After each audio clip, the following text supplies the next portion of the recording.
Hello guys, Assalamualaikum and have a very good morning. So usually I'm not a vlogger, not an influencer and not even an artist or celebrity. I'm just a common woman. And I were not used to make any sort of videos before, nor vlogs. I do make, like for my kids or something. If my kids are playing or on TikTok having fun, but not sharing anything besides just having fun. So what is the purpose of making this video and made me make this vlog? It's because my past 2 years were very difficult and I had certain health issue, including I were having emotionally weak and being married and having kids, and when your parents are getting old, you are having as a sensitive human so many stress.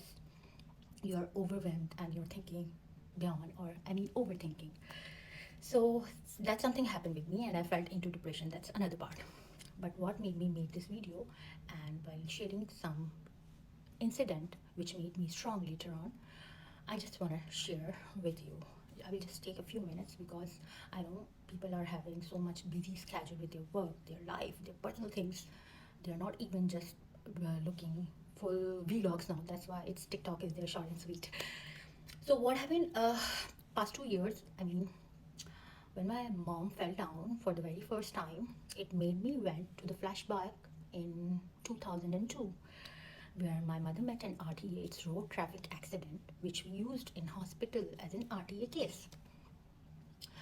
So what happened? I were very small. I were in my teen, and oh my God, a severe road accident, and there were no chances for her to survive. But Alhumdulilah, fortunately, she did. She has such a willpower. So she were like for the 3 months she were in SCU, it's special care unit of AKUH, Aga Khan University and Hospital.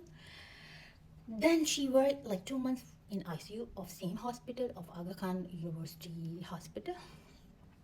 I do appreciate there is so many good doctors also, and they took care of my mother. They generally treat her, and they treat her as a human. But beside that, there is so many cruel doctors as well. So don't consider it's an hate speech towards any profession, or I'm not gonna reveal their name over here. I'm just talking about different sort of professions and different sort of human beings, how rude they treat or judge or communicate with a people or a human being. So what happened? While laying on the same bed for months, and obviously because in ICU and SCU you're just allowed for a few minutes to just visit and meet, and in SCU even you are not allowed to go inside because it's a special care unit and she were on ventilator, so it's like you have to look outside from the window, even you're not allowed to go inside. So what happened? While laying down on the same side, she got an fourth degree bed sore. This much of hand can go inside just above her of her hip bone, which made her more irritated and more sick. She's tolerating, she's having brain hemorrhage. It's because the thing which actually get hurt, it's her brain while in accident. Beside of that, she's having fracture on her right arm. So plus she got bad sore because of insane behavior of the staff, including doctor. We should move the patient body, gradually, so he will not or she will not get in bed sore. Correct me if I'm wrong. Anyways, we had suffered and she got this. While keeping her on ventilator for so many months, she got tracheostomy, and unfortunately that time tracheostomy is not available in Pakistan. So my uncle, he's a cardiologist in India.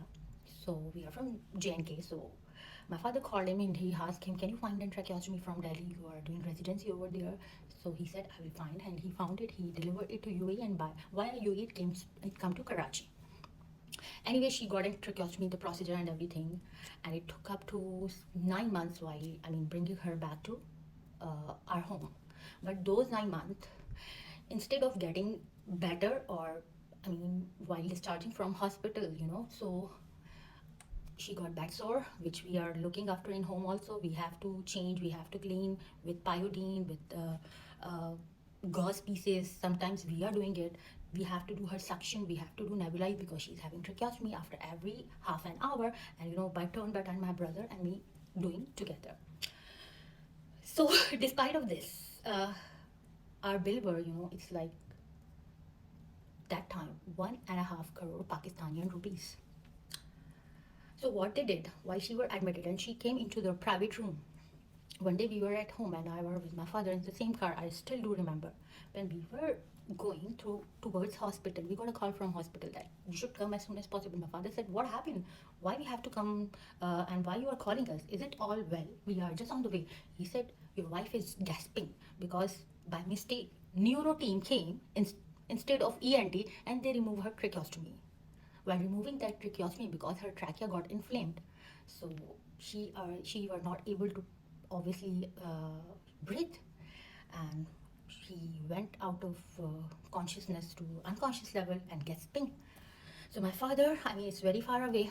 I mean, people from Karachi, if they are listening, from Nazimabad to Aga Khan Hospital, it will took around 40 or 35 minutes, right? But I do remember in 7 minutes we reached hospital, and my father was so angry on entire staff that how dare a neuro team can remove tracheostomy without asking ENT. This is not a job of neuro doctors. Anyways, we had suffered a lot. Instead of, I mean, instead of telling us that you had went